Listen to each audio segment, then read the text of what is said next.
So let's hope he's a little fresher by having a couple days off. So for Toronto, they basically have shut down for the year. They have Pascal Siakam. You talked about this on Friday. Great observation with respect to how Malachi Flynn, deeper into the game, plays better late, right? Matchups and what's working for him that night, what doesn't. I think he figures that out as he goes along. And to me, I think it's a sign of maturity and adjusting to the game. Went to Northern Iowa like Nick Nurse, coach there. Here's McDermott, and the shot does go. And as you mentioned, he can shoot. And getting in passing lanes. High energy. McDermott leaves it now, and O'Shea Brissett. Great to see.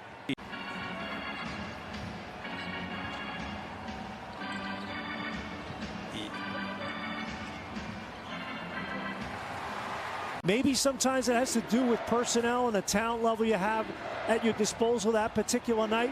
But you can tell whether the effort's there and the organization's there, and it has been.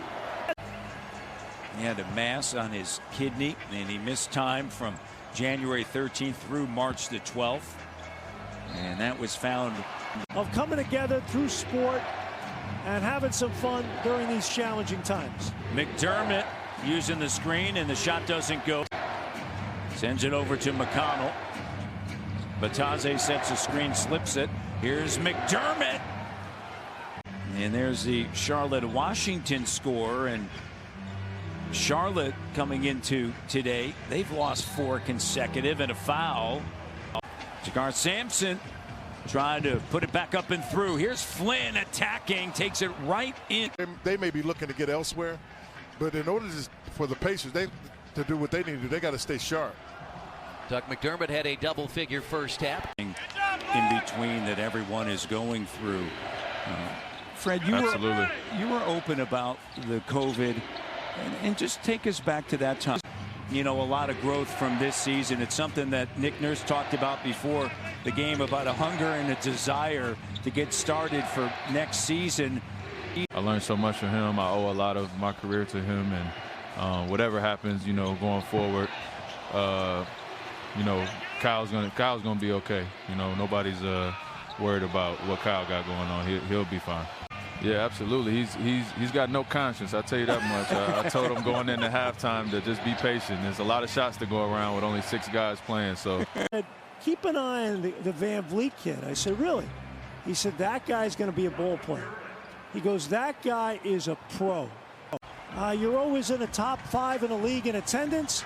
You know, the numbers, you know, like that equates to winning, right? And the NBA that does that, and it's a national audience every game, and we're honored and privileged to work for you. We're honored and privileged to work for you, you know, and Stanley, so lead pass. Support. Whoa. Oh, Nelly. Nick and the organization, you're like, hey, get away a little, take some time off, because McDermott, you could burn out a little bit. As much as you love the game. Lottery for the first time in a while. Last time they were there was draft pick Jakob Poeltl, who of course was a part of the deal.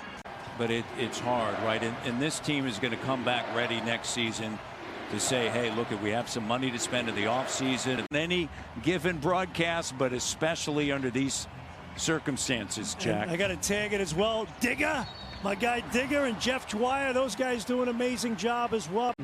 They were so kind and friendly, and so from A to Z, first class. And Doug McDermott lays it up and through. 2:45 left.